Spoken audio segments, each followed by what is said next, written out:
Значи, првично, и вие како медиуми треба да имате во предвид дека со новиот закон за енергетика МЕПСО веќе не е ни под владата на Република Македонија, но директно е под Министерството за транспорт и врски.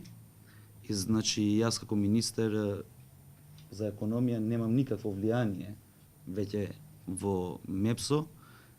Ја би можело да имам влијание во минатото како член на владата, пошто МЕПСО беше директно под владата на Република Македонија, но пред една година, како што знаете, со развојувањето на енергетските институции во Република Македонија, МЕПСО е под Министерство за транспорт и врски, МЕР е под Министерство за економија, а ЕЛЕМ останува под владата на Република Македонија.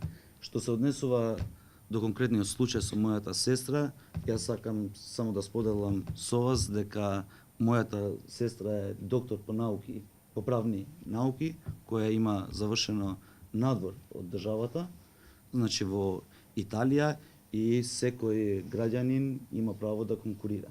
Дали јас сум влијал, ја ви кажав дека немам како да можам да влијаем.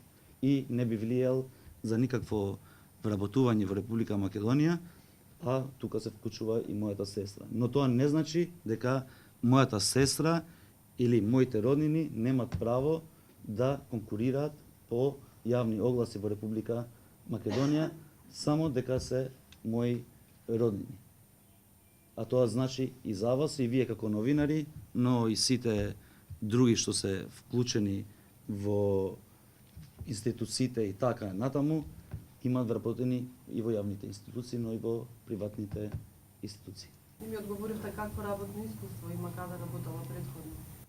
Па тоа можете мојата сестра да ја прашате директно. А дали има работно искуство, секако има работно искуство. Била и асистент и професор по различни универзитети. Тоа што знам ја.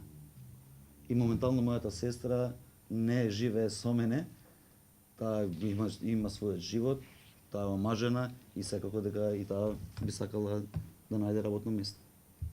А секако дека ако сакате да имате детално какво работно искуство или нејзината CV, ја ќе ви давам контакт, вие контактирајте неа, може да го сподели со вас CV-то.